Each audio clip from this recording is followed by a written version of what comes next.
You've been explaining yourself to people who were never actually listening. You justify, you apologize, you overshare, and you call it being real. The truth? You've been handing strangers a loaded gun and asking them to be careful. There's a version of you that's been leaking for years. Not blood, not tears exactly. Something quieter.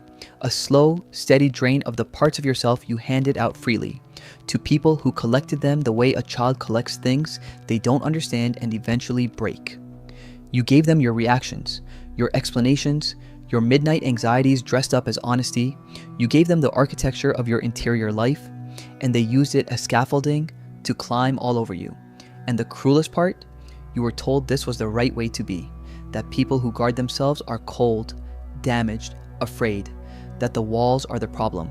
But what if the walls aren't the problem? What if the problem is that you've been building your house in a flood zone and calling it openness? The mirror method isn't about becoming cold. It's about becoming still. Still enough that the chaos around you has nothing to grab onto. So let's ask the uncomfortable question. Why do you explain yourself? When someone pushes you, when they say something sharp or passive aggressive or just quietly condescending, what's your first instinct? To clarify, to make sure they understand you correctly, to bridge the gap.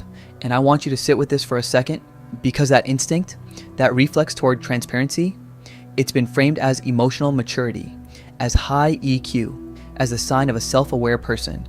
But here's what it actually is in the context of a manipulative dynamic.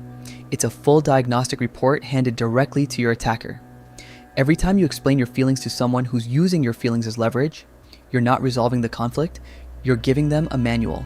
Psychologists who study coercive control have documented this pattern for decades. The aggressor doesn't need your emotions to understand you. They need them to steer you. And when you keep delivering your emotional state in real time, you're basically texting them the controls. The mirror method starts with one radical act. You stop handing over the manual. Now, people will call you cold when you do this. Detached, arrogant. They'll say you've changed, that you used to be so real. Keep that reaction in mind, because what it actually means is they can't find the lever anymore. Think about what that tells you about why they were there in the first place. Here's the scenario. Someone takes a shot at you in conversation. A little jab disguised as humor or a piece of honest feedback designed to make you flinch. Old you explains, defends, maybe snaps back. The mirror method. You don't give them any of that. You give them nothing.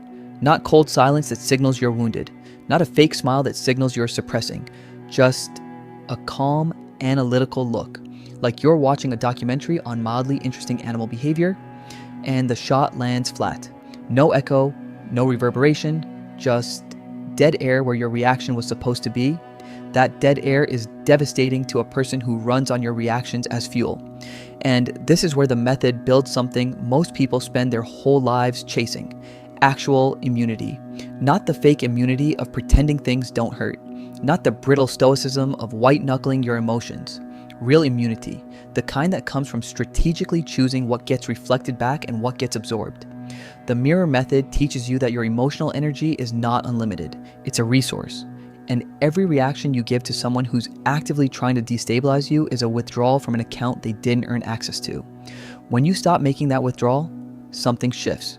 The dynamic inverts. Because the person who used to know exactly which button to press now faces a surface that shows them nothing but their own face, their own tactics, their own desperate need for a response. And that's where the incomprehension starts. They don't know if you're angry, they don't know if you're afraid, they don't know if you care. And that uncertainty, that complete inability to read you becomes your single most powerful asset in any room. You become the one thing a manipulator can't operate against, a blank mirror. Here's exactly what that looks like in their head. The whole system of manipulation runs on a loop. Provoke, react, escalate. You provide the reaction, they scale up. It's a feedback loop. And like any feedback loop, remove one element and the whole system stalls. When you don't react the way the pattern requires, their internal model breaks. They expected resistance or hurt or defensiveness. What they get is nothing they can use. It's not just uncomfortable for them.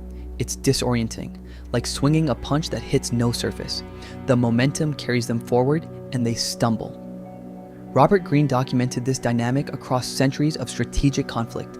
The opponent who cannot be read cannot be beaten.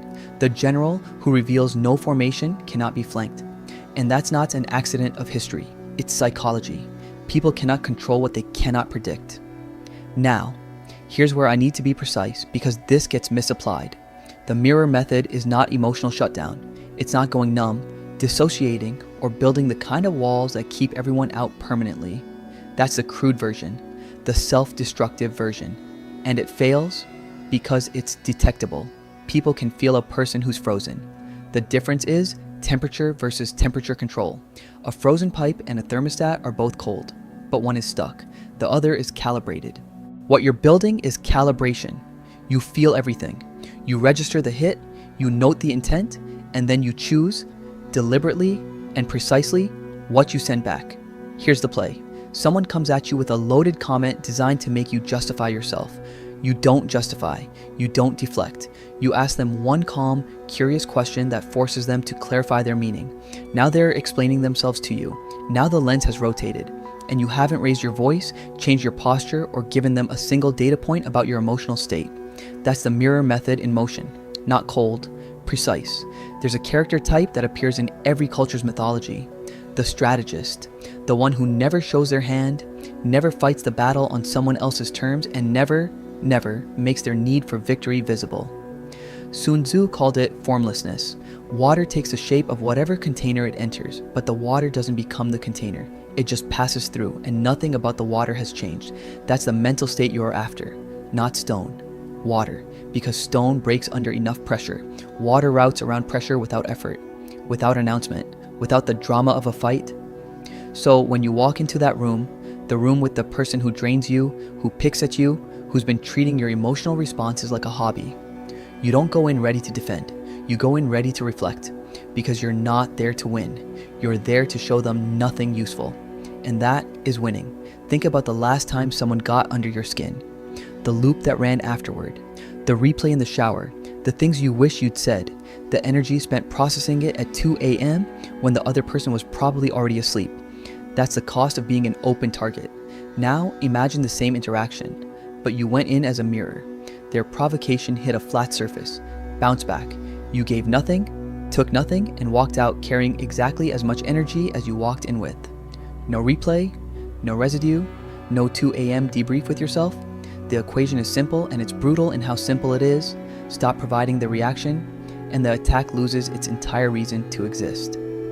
You don't become unreachable because you're broken. You become unreachable because you made a choice, deliberately and with full clarity about who gets access to the real you. That's not coldness, that's architecture. And here's what I know about the person still watching right now. You didn't make it this far because you were curious. You made it this far because some part of this already lives in you. Some part of you has been exhausted, genuinely bone deep exhausted, by being the most readable person in every room. This is your exit. If this reframes something you felt but never had language for, hit the like button, not for me, as a marker for yourself. A flag in the ground that says, I'm done being the open target. Drop a comment. Tell me what you're walking away from. That act of naming it matters more than you think. And if you know someone running on empty right now, send this to them. Because this information doesn't spread through algorithms. It spreads through the people who actually needed it. The mirror is yours. Use it.